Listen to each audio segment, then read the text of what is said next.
দেশীয়জাত আধুনিক প্রযুক্তি প্রাণী সম্পদে হবে বাংলাদেশ, এরকম একটি প্রতিপাদ্য নিয়ে কিন্তু এবারের প্রাণী সম্পদ সপ্তাহ পালন করছেন এবং সেই প্রাণী সম্পদ প্রদর্শনীতে আমরা রয়েছে।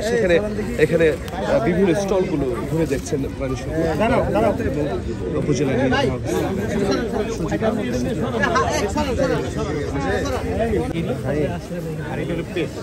বিড়ালের যত ওষুধ কুকুর বিড়াল না, এটা তো অনেক ডিমান্ড আজকাল, তো অনেক বাড়ছে আজকে, তো মানুষ তো বিড়াল এবং কুকুর আজকাল অনেক পালতেছে। ভেট কিরকম? ভেট আছে আমাদের কুকুর বিড়ালের অ্যাভেলেবল আছে এখন তো সব প্র্যাকটিস করে আপা। সারা রেজর্টে কিন্তু বিক্রি হয়, জানেন? সারাতে কিন্তু ওরা বিক্রি করে, জার্মান শেফার্ডের পাপি বিক্রি করে না। ছোট ছোট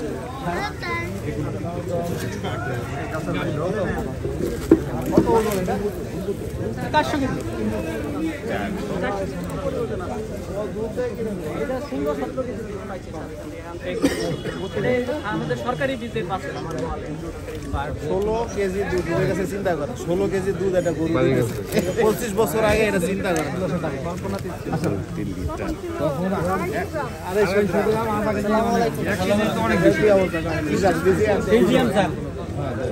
বয়স 2 বছর লেখা থাকলে এটা কিন্তু 13 মাস বয়স। 13 মাস বয়স হচ্ছে। এটার ওজন হবে, মাংসের জন্য। হ্যাঁ, এটা মাংসের জন্য। মাংসের কোয়ালিটি মানে কোন গরুর তো না এরকম না, এটা নির্ভর করে কিভাবে লালন পালন করছে। দেখতে পাচ্ছেন যে এটি একটি হচ্ছে ষাঁড় গির জাতের, এটিও প্রদর্শনীতে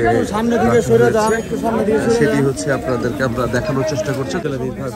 সজীব আহমেদ, আমরা একটু আপনার একটা মন্তব্য নিতে চাই যে এই যে প্রাণী সম্পদ প্রদর্শনীতে আসছেন, এখানে এসে আসলে নতুন কি ভাবনা আসছে এবং কি মানুষকে কতটা প্রাণী সম্পদে স্বনির্ভর হচ্ছে আপনি মনে করছেন?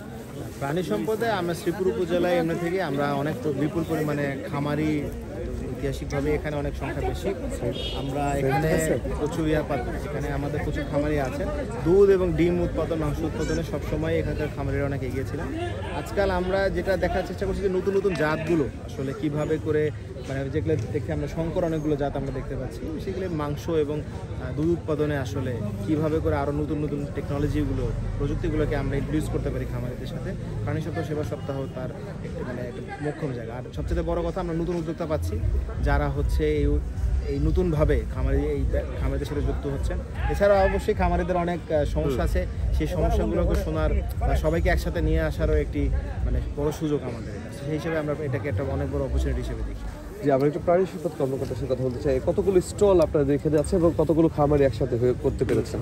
এখানে আমরা প্রায় 30টা স্টল, এখানে আমাদের নির্দেশনার মধ্যে 30টা স্টল আমরা এখানে করেছি। এখানে আমাদের প্রাণী সম্পদের সাথে সম্পর্কিত গবাদি পশু যেমন আছে, সেখানে আমাদের বিভিন্ন টেকনোলজি আমরা এখানে নিয়ে আসছি, যেন মানুষ সেগুলো দেখে শিখতে পারে যে কিভাবে আমরা আরও উন্নত করতে পারি, আমরা আগিয়ে নিতে পারি তাদের খামারকে।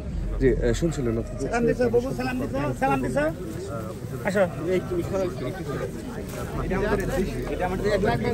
নিয়ে নিলাম যে আসলে এই প্রদর্শনীতে আসলে কতটুকু খামারিদেরকে করা গেল সেটি চেষ্টা করছি।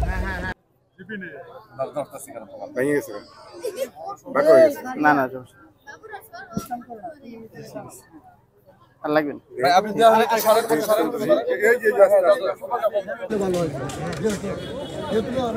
হ্যাঁ হ্যাঁ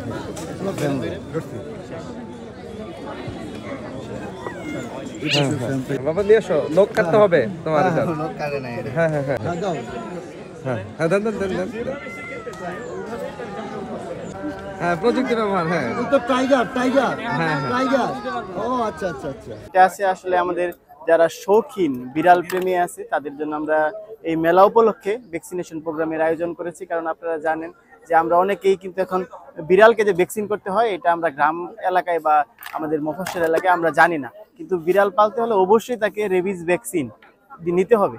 আপনার রেবিস ভ্যাকসিন নিতে হবে এবং বিড়ালের জন্য অত্যাবশ্যকীয় শীতকালীন যে ফ্লু ভ্যাকসিন আছে এটা অবশ্যই বিড়ালকে সুস্থ রাখার জন্য এবং নিজেদের সুরক্ষার জন্য আমাদেরকে কিন্তু বিড়ালকে ভ্যাকসিন করতে হবে। এরই ধারাবাহিকতায় আমরা একটি ছোট পরিসরে হলেও আমরা আজকের এই মেলা উপলক্ষে ভ্যাকসিনের রেখেছি। আমরা রেবিসের আজকে যে ভ্যাকসিনটা অত্যন্ত গুরুত্বপূর্ণ মানুষের জন্য এবং বিড়ালের জন্য, এই ভ্যাকসিনটা আজকে আমরা বিনামূল্যে প্রদান করছি। এবং প্রাণী সম্পদ এই প্রদর্শনীতে গরু, ছাগল, মহিষ সহ বিভিন্ন প্রজাতির প্রাণীদেরকে কিন্তু নিয়ে আসা হয়েছে এবং পাশাপাশি বিভিন্ন জাতের যে বিদেশি মুরগি রয়েছে, ব্রয়লার, লেয়ার থেকে শুরু করে এবং ফাইটার মুরগিকেও কিন্তু হচ্ছে এই প্রাণী সম্পদ প্রদর্শনীতে জায়গা পেয়েছে। অর্থাৎ হচ্ছে এই প্রাণী সম্পদ প্রদর্শনীর মাধ্যমে সমস্ত খামারিদের একসাথে করে এই প্রাণী সম্পদ কীভাবে সমৃদ্ধ করা যায় সেটির তাগিদ দেওয়া হয়েছে এই প্রদর্শনী থেকে। আরিফ খান আবির, চ্যানেল 9, গাজীপুর।